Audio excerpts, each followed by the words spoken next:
But I remember going to school, and it was quite strange for me because I'd never been to school before, and I met all these new people, and you tended to forget things and things like that.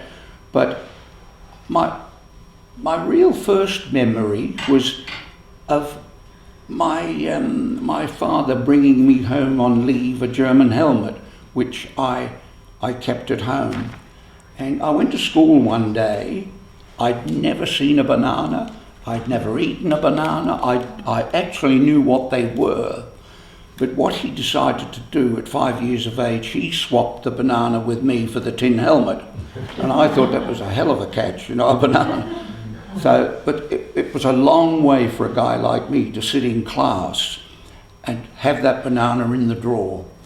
And I kept opening up and looking at it, and I peeled it a little bit, and I ate a little bit, and by the end of the afternoon there was about that much left, and I was to take it home for my brother and sister.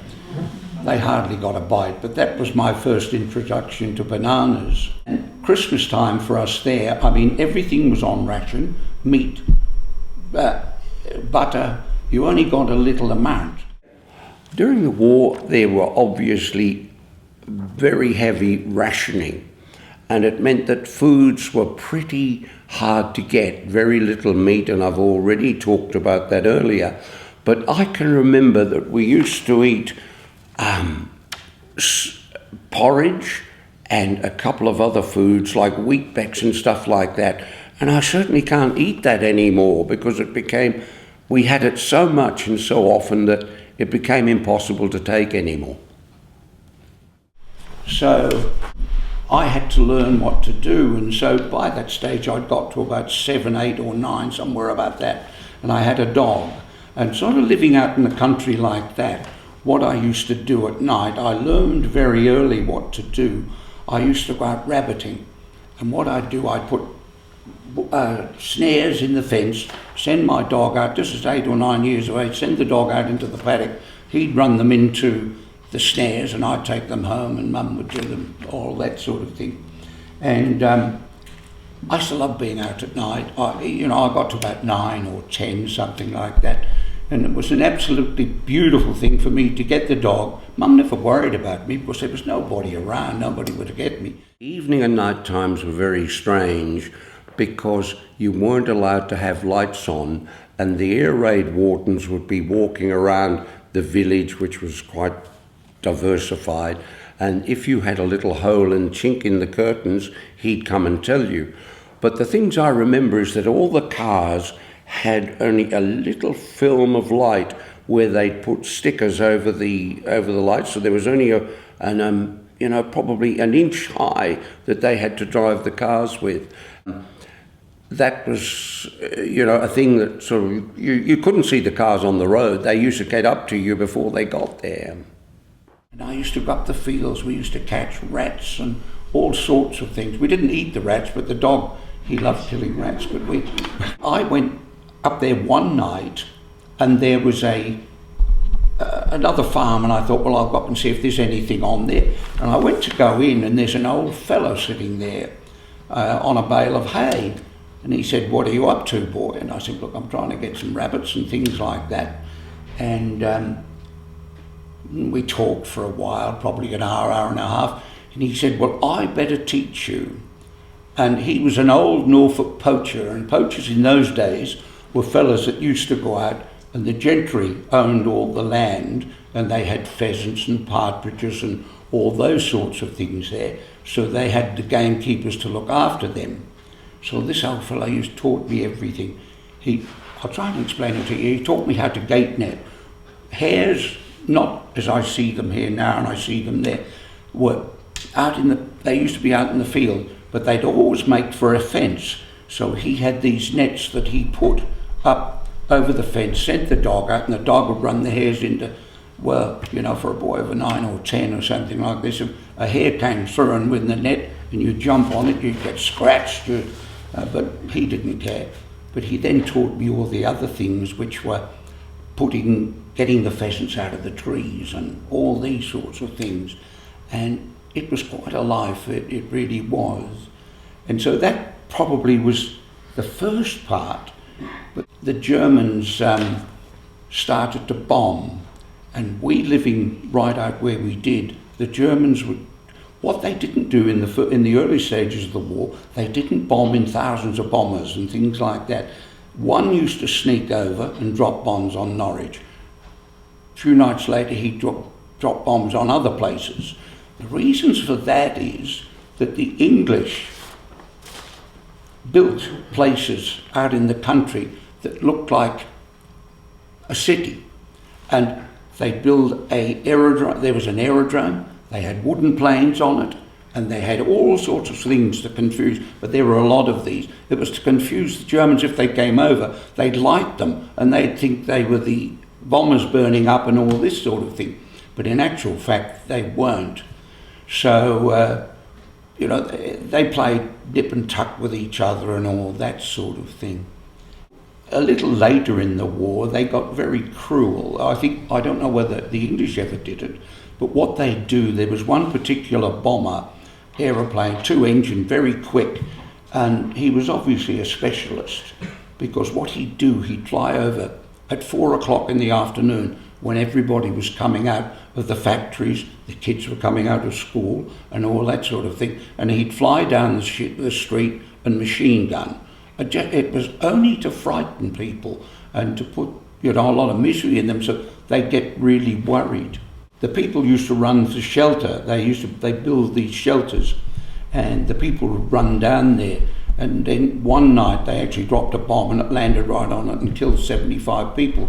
So, I sort of watched this all happening, and we used to go to school in the mornings, and that German guy, he's very smart. He lasted a long while. He used to fly, and he'd go to one city one day, one other city the other, and they never knew where he was, and the Spitfires couldn't catch him, the English Spitfires couldn't catch him coming in over the coast, because they didn't know where he was. School was quite interesting, because we would be sitting in class and all of a sudden the air raid sirens would go in Norwich, and that then meant that all us kids had to clamber under the desks, hide, and then the Germans would go over and try and bomb Norwich and things like that. But it was hard then, because the younger ones were crying, the elder ones were trying to help them and trying to make them happy. It was a pretty frightening experience when those sirens went off in the afternoon. Later in the war, they got a little bit smarter. They got radar for a start, and with radar, you used to be able to see them coming in. And I worked in a radar station in England when I did my 3 years national service, and so that then got a little bit easier. Being so far in the country, you wouldn't think that you would be involved with stuff as much as we were, because this fellow would come in the afternoon, and of course he'd come in the shortest way, which was over our 4 little houses in, and the Spitfires caught up with him, and they were fighting over the house, and they were shooting and all this sort of thing, and the bullets were actually falling down around us and went through the shed roofs and all that sort of thing. So it was a pretty scary old time. It sort of wore on from there, and most afternoons you'd catch planes over our house fighting. And as the war went on, they used to come in, thousands of them, they'd fly in. And like where we were, there were 47 aerodromes in that little area, which meant there were a lot of aeroplanes there. So, as I said, the Americans would fly out in the morning. They'd go out at about 9 or 10 o'clock. Us kids would be going to school, and you'd see them all coming up and flying off and things like that. And there were obviously Polish pilots and pilots from other parts of the world that had come over to fight with the English.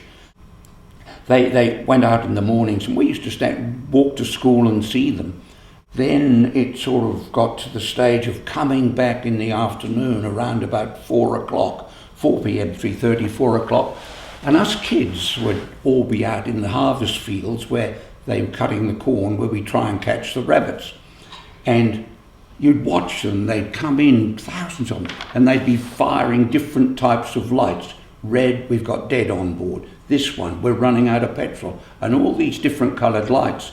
And so we were watching these one particular afternoon, and all of a sudden one just came straight down in the field next door to us, and he'd run out of petrol. But I remember being down the field with my cousin and the kids.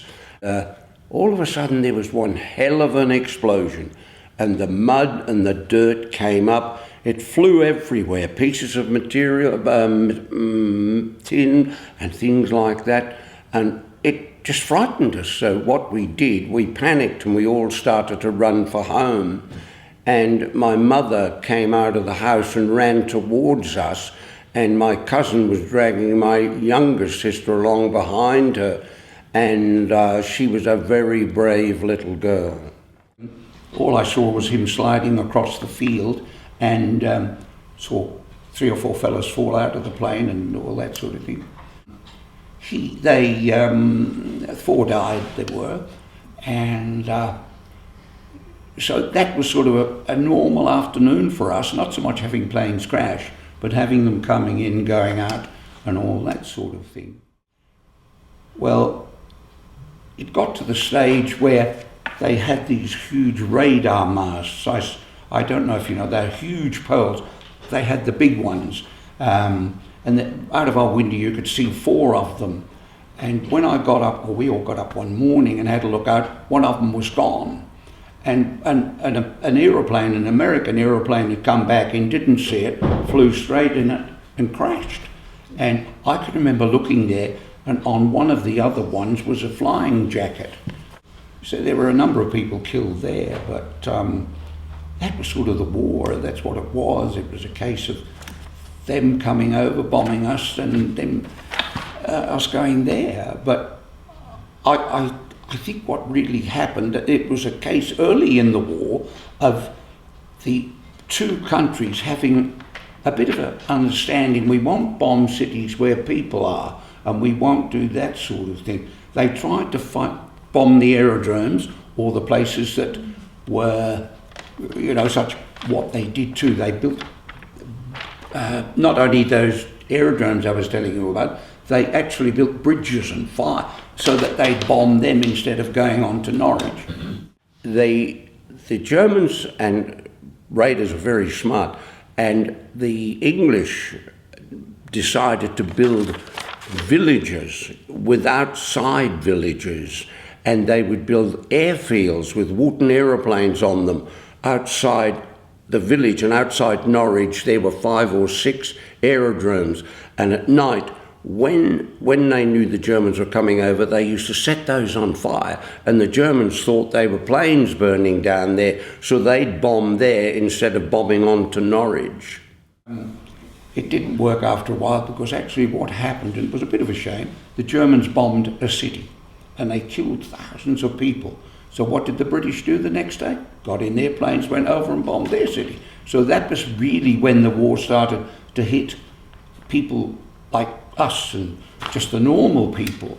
They didn't have a lot of gentleness about them as the war went on. One of the fellas next door to us, we dug a huge hole, and I mean it was huge, and we put an old garage in it, and we used to go up there, but then it got too much, running out when the planes came over at night. And so what my mother did, she had the table reinforced, and us kids used to sleep under the table. And I can remember, I'll go back to the thing in the ground, I can remember sitting there one night and a plane just whizzed over, and I don't know where it went, but they obviously had radar then, so they could see okay. But it's frightening, it's very frightening. And it's also frightening when you're sitting in your house and us under the table, and a plane actually knocked our chimney off miles from anywhere, and the chimney came down and all that sort of thing. But it was the fright, it was the worry. You'd be walking to school in the morning and the Spitfires would come tearing across the fields, chasing the German aeroplanes.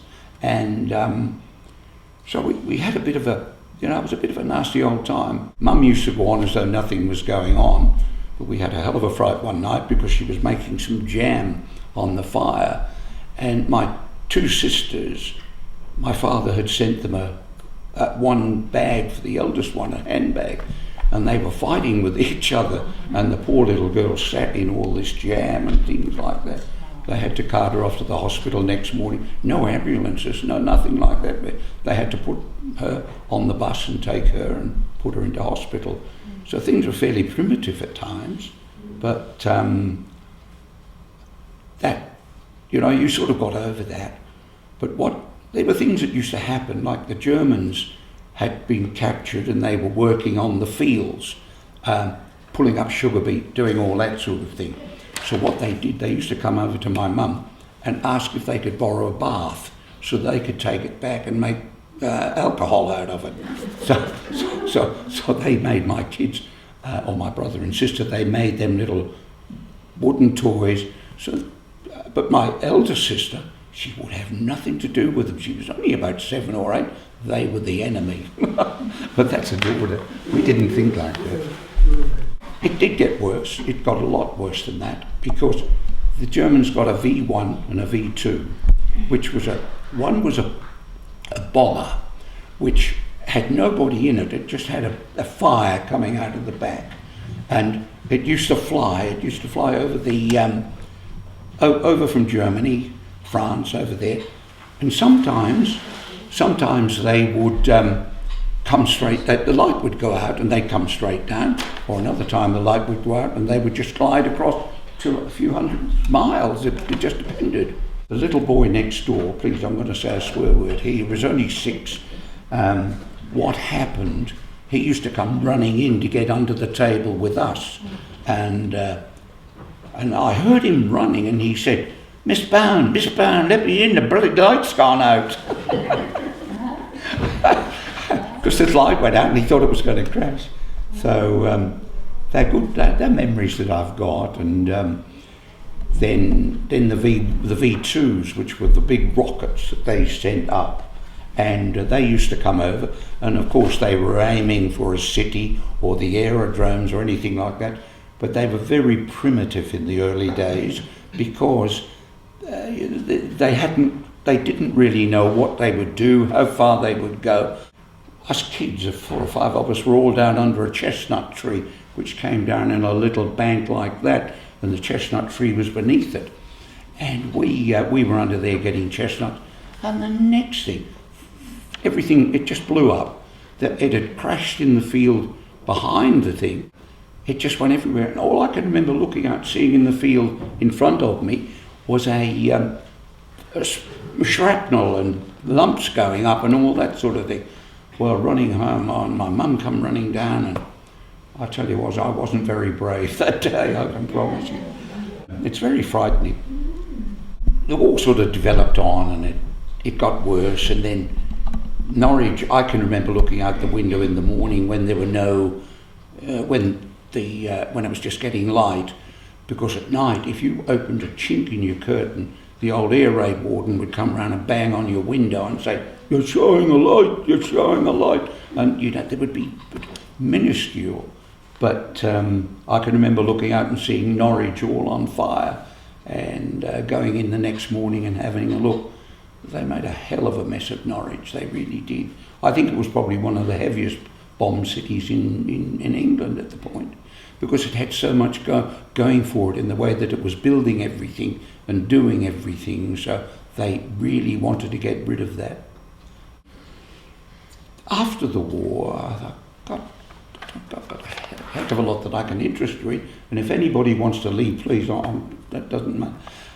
What happened was a journalist, 15 years after the war, was driving out to Kirby Beedon, where these 2 churches were, my church and the one we went to, and the one that was broken down.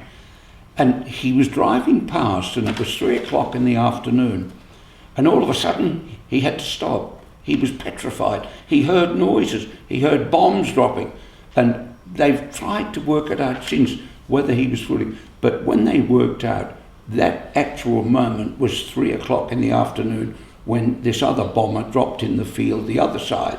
So if you believe in some things, that was something that happened. But I can remember the 4 Americans that were killed in the bomber that crashed in the field near us. We were in the choir, my brothers and sisters and I. We went to the church and they put a big plaque up in the church, and they brought the other Americans. There was the co-pilot and a few others, and they were in the church as well. And when I looked at the boy that was the pilot, 19 years of age, and he didn't look like anything like a 17-year-old friend of mine that was in the choir. But and what's happened, my sister, excuse me, I've got a sore throat. My sister got in touch with him. She found out where he was, got in touch with him, and every year they have a reunion in the Kirby Beaton Hall. And that, initially, before the pilot died, he used to come every year.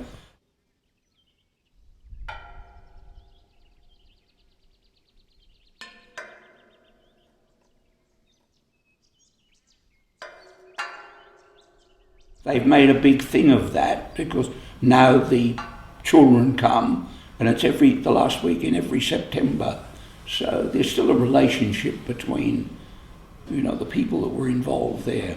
And the German plane machine gunned the house where I was running in, and I can remember that as clear as anything. And the bullets ran along the front of the wall. So I was a bit lucky to get away with it, actually. But it wasn't the most... How old were you then? How old would I have been then? About 10 or 11, something like that. You don't realise how bad it is and how serious. No, you don't. Until at the time you were scared and you tried to get out of the way, or like going to school in the morning, if the Spitfires came over very low and the German, we used to lay on the ground up beside the bank. So, that became normal.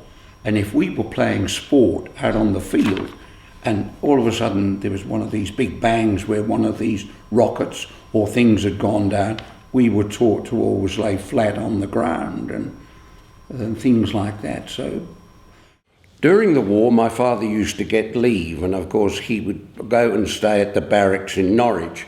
And on weekends, they'd get time off, him and the soldiers and people like that. And what they used to do, they used to come out to the village hall at Kirby Beaton, and they put on a dance for them. Us kids would make up a band and do all that sort of thing. And the girls would be dancing with the soldiers, and the soldiers would be playing with the kids. It was a really happy affair. And I can remember it because I was sitting on a soldier's knee, and my father was looking a little bit sad because I was on his knee and not on his. So I decided to get off that knee and go and sit on my dad's. But it upset my father more than anyone. I don't think he ever recovered from the war. He came back and had all the treatment, had all the electric shocks and all that, but he died because, it was just too much for him. I don't think he could put up with it anymore, but I think there are a lot of people like that, though. I think a lot of Australians that went to war, they fought alongside the British, and but you only see now, the Vietnam War, how much these fellows are suffering at the present point in time. I don't think after the war, the World War II, that there were as much of the soldiers themselves being derelict and on the street, because that's there now. Out of this Vietnam War and these other wars that they've had, we seem to have hundreds of soldiers and people that are, just can't get over it. It's a terrible shame. Oh, it is a bit dreadful. Pardon? It must have been terrifying for you and for the children. I had a cousin, a young cousin. She would have been a couple of years older than me. She came up and stayed with us because London did get pounded a lot. And she was the bravest little girl that I've ever met. And I remember when that bomb crashed in the field, I wanted to get out of there. And she was dragging my baby little sister with her, and Mum came down. But you never really ever get over it. You never totally forget it. And I still have dreams about it at times. I do. And the dreams are not always akin to somebody fighting me from the war, but it can be somebody throwing a rock at you and all that sort of thing, and that then takes you back to what was happening there. After the war, my brother and I got a job in Norwich. I worked at Taylor's, a company that did concreting and things like that. And what happened, it was so dirty where we lived, muddy in the fields and things like that, that my two sisters, this was after the war, had to carry my brother and I on our back to the bus stop so we didn't get dirty shoes to go to Norwich. I can remember the end of the war. The old fellow that lived over the road, Reggie Sparrow, had a little Ford, tiny little Ford. And of course there were a heck of a lot of us kids, mums and dads, and I can't remember how we all got there. But when the war was finished, they decided to hold a big thing in Norwich. And we got in the car, and I can't remember much about that, but getting there, we got to Norwich. The place was alive. There were soldiers, there were sailors, there were people kissing each other, people climbing up poles. They were all so happy that the war was over. I really don't think they had too much to drink, but the actual atmosphere of a war being over was fantastic. And even the kids felt it, and I know that. I can remember soldiers coming up, picking us up, sailors, saying it's all over, we won't have any more problems. It was a horrible war when it got past the stage of bombing aerodromes and places that the army, for both the Germans and us as well, and then when you started to bomb cities and coming down the street and machine gunning and killing kids and people, that was when it got really nasty. And we saw it, we heard it, and but it got. I'm so glad. I worry about a war now. I really do, because I don't think it'll be something that will. It won't be as easy as World War II. There won't be two sides fighting each other. They'll be dropping bombs. There'll be all sorts of things, and I think everyone will join in. So I just hope it never starts again.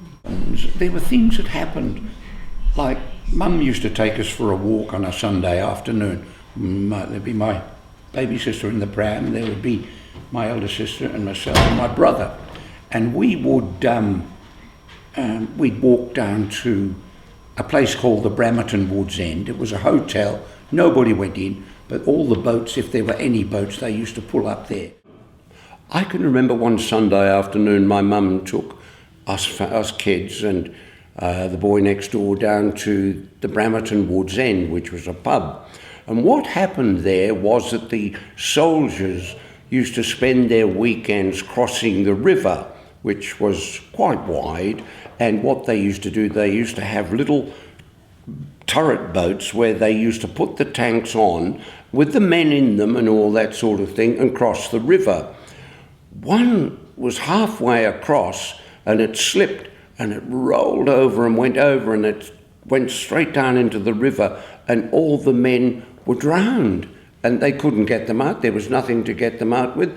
It just turned over and went up. Nobody seemed to really understand what had happened, and I don't think many people in Norfolk, and especially down the Woods End there, know anything about that, but it was quite real and quite frightening actually. But that's the horrors of war, isn't it? The horrors of it all. I can remember looking at my mum and she was crying, and so glad it was over she didn't have to worry at nights of bombers coming and bombing the house again and things like that. It was a great ending.